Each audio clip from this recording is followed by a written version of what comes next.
But still, what did bring you to the Vendee Globe? And tell me about how you got there, because obviously there have been some significant hurdles. Yeah, it's a long story, of course, but I first time visited Sable d'Olonne on '96 when I was looking mini boat for my mini transat project, which I finally was doing in '99. But yeah, on that time I thought that those guys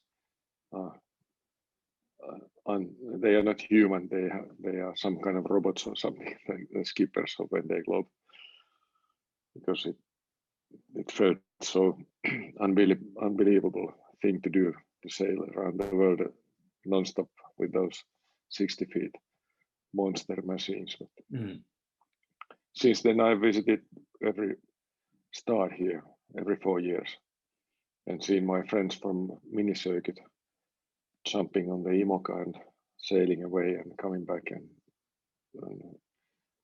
somehow it has been, of course, really fascinating, but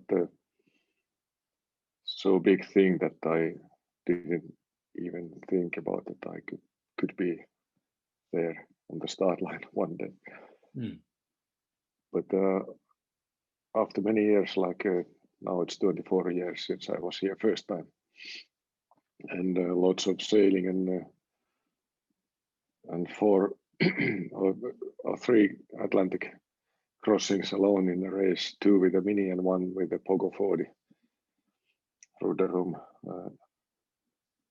I felt quite confident, and then I saw in 2016 on the last race, there were guys like Alan Roura, youngest guy on the race, who had only 1 mini transat on his belt. Then there were older guys like gentleman from USA, Rich Wilson, who was on that time 66 years, and he finished nicely. And then guys like Sebastian Destremau, who had really old boat and a really small budget. And he could also finish the race. So I thought that if those guys can do it, why couldn't I do it? And then we started the project in 2017 by buying a boat. Tell me about Before that, Alex. Tell me about your boat. Tell me a little about your boat. I found it. I heard a lot of good of that boat already, because I was sailing during that summer 2017 with Alex Thompson team with his Hugo Boss, and we were talking about a lot of my project and my goals and what boats there are on markets and what would be a good boat for me. And I did that conversation with many guys involved in IMOCA 60, and always that Ex Aviva popped out somehow there. That's a good boat, a strong boat, a reliable and good boat. And but that was sold, so it was the price was too high. It wasn't okay for my budget. But then it suddenly came back for sale, and we could negotiate the price a bit more closer to my budget. And then I found that, and it's a good boat. It's from 2007, made in New Zealand, and D. Gaffari has done 2 round the world races, 2008 Vendee Globe and 2010 Barcelona World Race with that boat. Finished successfully, and yeah, you can see every place in the boat that it's well built and a good boat, a strong boat. How much did you have to pay for it? Sorry? How much did you have to pay for the boat? I'd like to keep the money things out of the public. Okay. But, yeah, of course, you know that new boats cost like 5 to 6 million, and 10-year-old boats cost like 1/10 of that approximately. So, but that was of course only the boat, because afterwards, when I got the boat hasn't been sailed since 6 years, so it had been kept outside without proper care 6 years. So it was in a terrible condition when I first saw it here in Sapeletelon. And we had to make a massive refit for the boat to get it back to the water. And that was done due to 2017-18 winter. And 2018 at April, we were ready to launch and started to sailing the boat. But did you have a sponsor at that time, or did you have to spend your own money to start the project?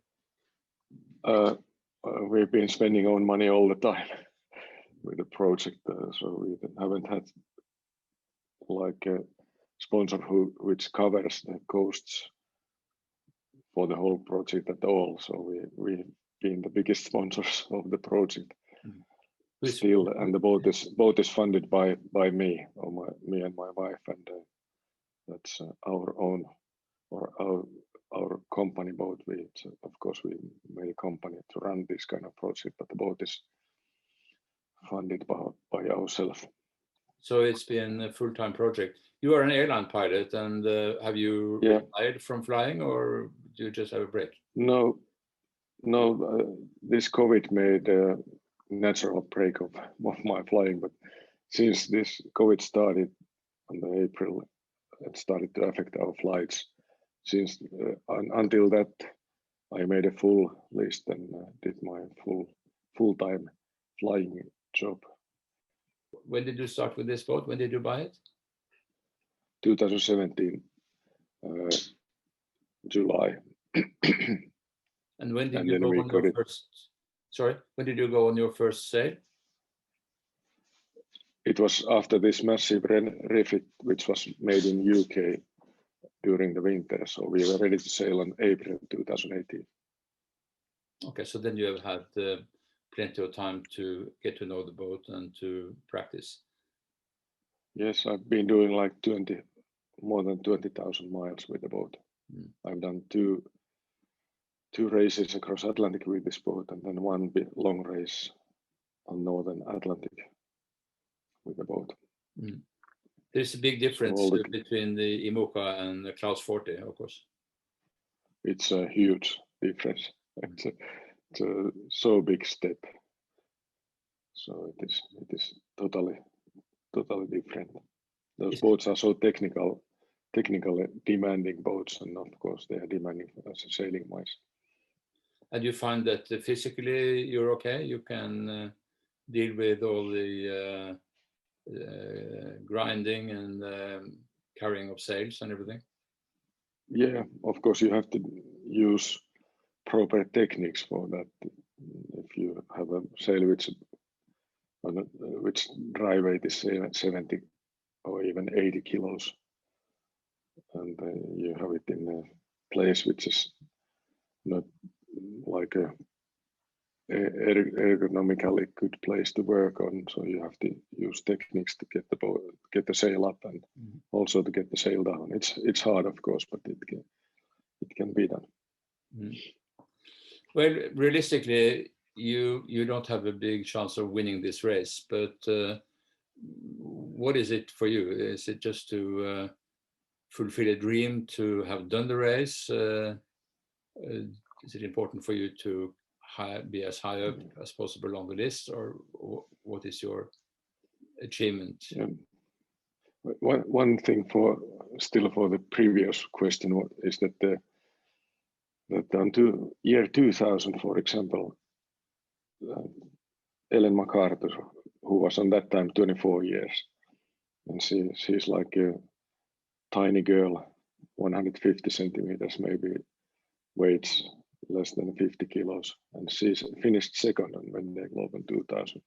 So that tells that it's not a physical race, it's a much more mental race to do. So if a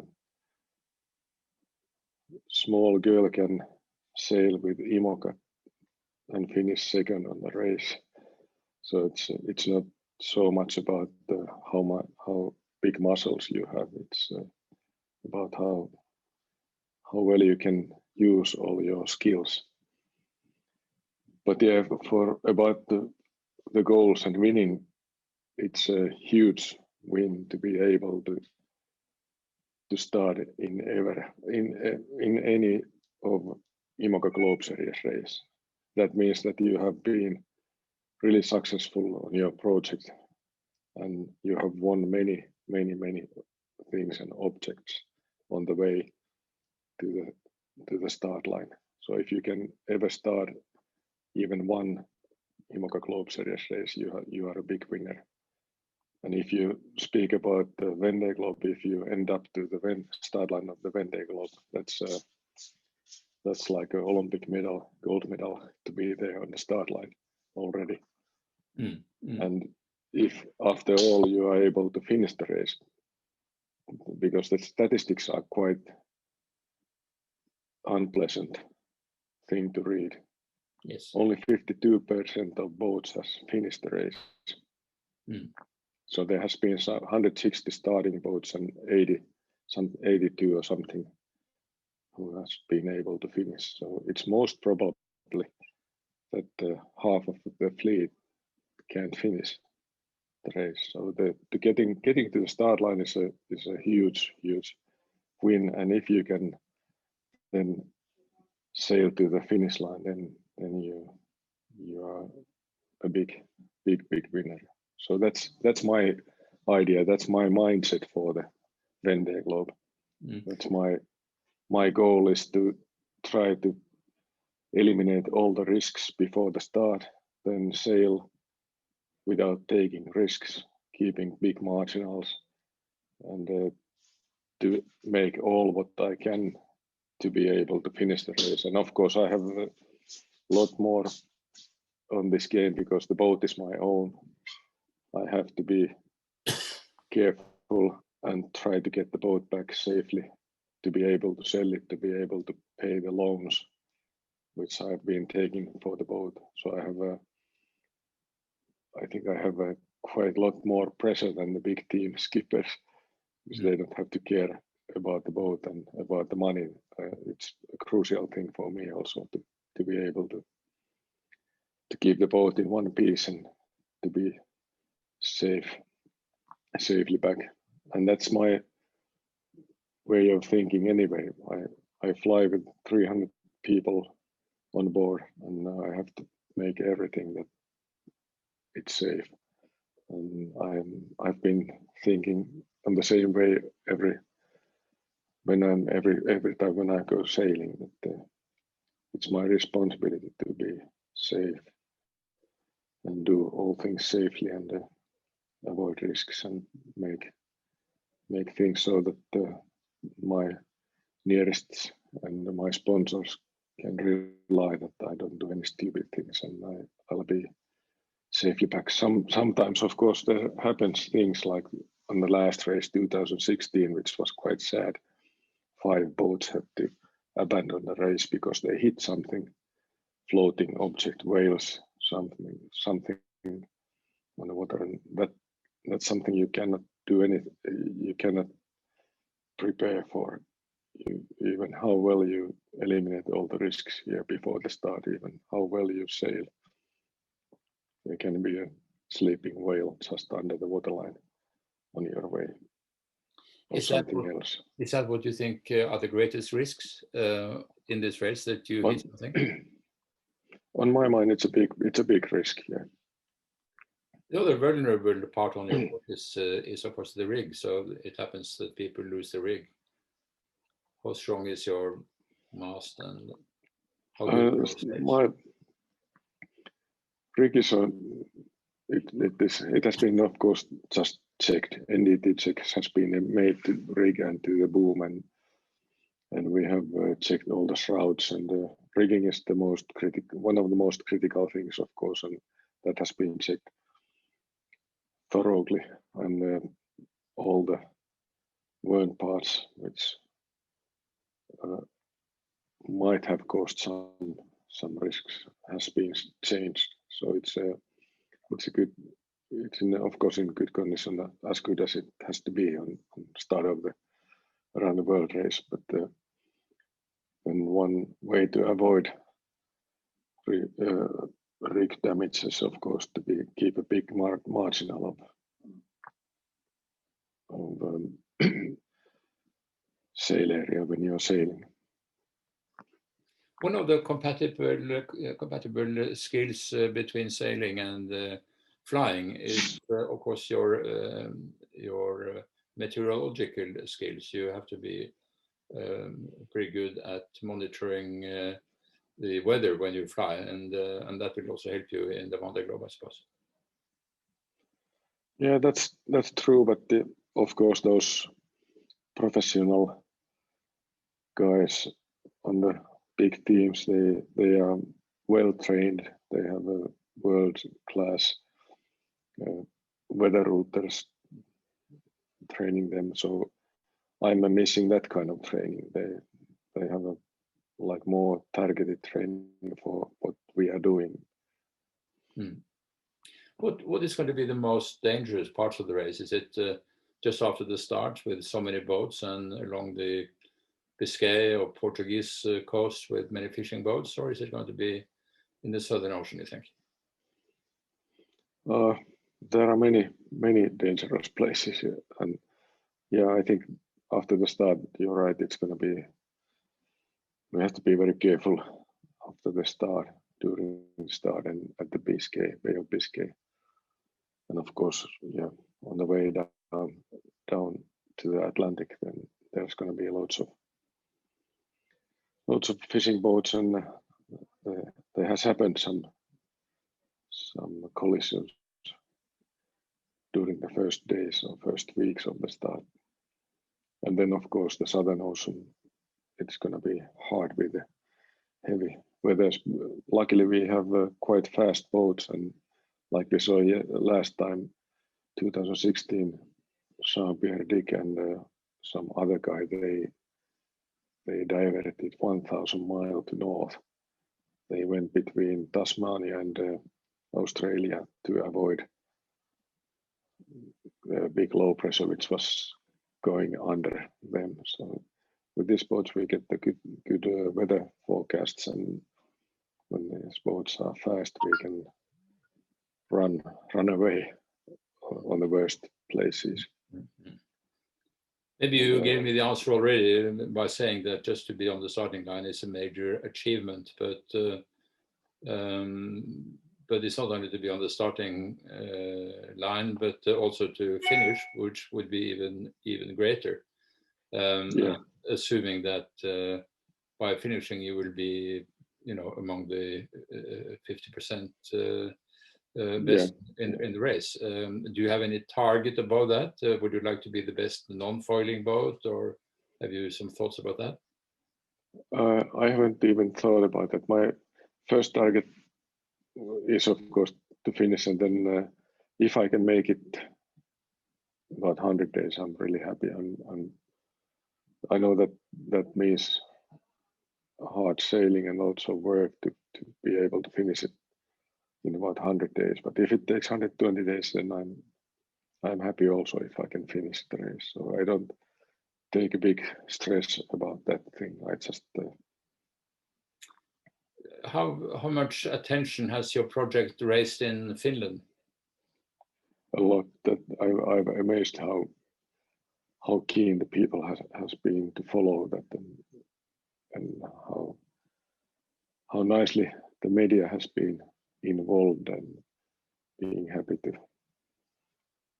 to share my story. Yes, you're absolutely right. But it is also a sailing story.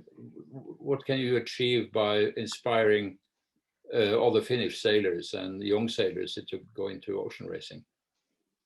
Yeah, I hope that I can inspire them, of course, and I hope that somebody will follow me. It has been quite a bit odd that when I started in '99, did my first mini transit, and since then I've tried to help and tell loads of these things to the other sailors and guys, and still there hasn't been anyone else, for example, racing in the minis from Finland. So somehow it tells how hard it is to get to the start line to get a project running, to get a boat and to prepare that and to be able to go to France and to start on the race.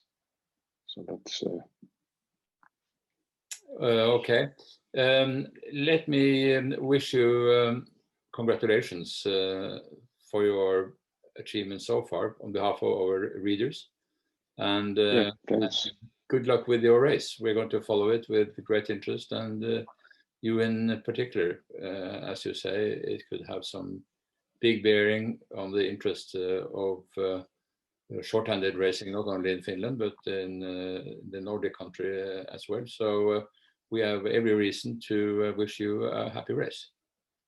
Yeah, thanks. And as we have now had a pleasure to have Mikael Ryking, the Swedish single-handed sailor, who has been racing in class 40s. He's been helping us and doing a lot with me to get my boat on the starting line. He's been here with me since like 2 weeks, and he's going to be here with me until the start line. And after this race, my dream is to go to northern part of Norway to see the most beautiful places on my mind in the world to be skiing there. I've been to Narvik 2 times, and last summer I visited ski bottom area, right? Which is so nice, beautiful places. Lyngen area, and as you know, it's quite sorry. It's quite normal these days to get to these places by boat. So maybe you'll keep your boat and do the Norwegian coast. Yeah, but maybe it's more relaxing, relaxing to go there with a camping car or something. One final question. With the skis. Sorry, one final question, Ari. If the race was tomorrow, are you ready to go, or do you still have a lot of preparations to do before the 5th of or the 7th of? We have still work to do.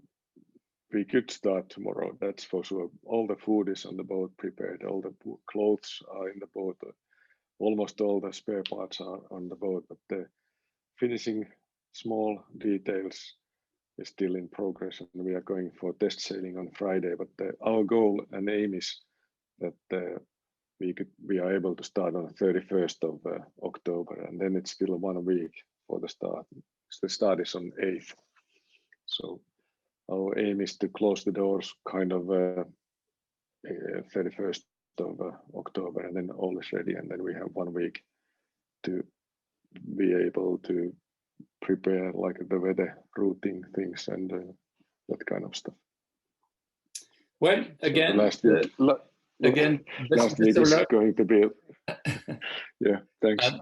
And thank you very much for your time. It's a very interesting project because it raises alternative values other than just to win the race. It's just to be there and be up against the element, deal with the mental challenges as well as the technical, and it sounds as if you are in a good position to do that. Yeah, as one thing of my background still, that before I got my place to flying school, I was aviation mechanic. So I've been working 10 years with the screwdriver on my hand with airplanes. So I have a quite strong technical background. And that's one thing which is really fascinating on these boats, because they are quite close to the modern airplanes. They are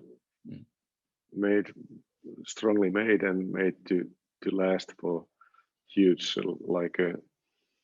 stresses, but they're still very high tech things. So it's fascinating to be able to work with technically to work with the boats like this. It's kind of same than I used to do with the aircrafts. So I'm happy for that also. So many useful skills that you have. Thank you again for this conversation, and good luck on your race. Yes, thanks. It was nice to talk to you. Bye-bye. Ciao. Ciao. Bye.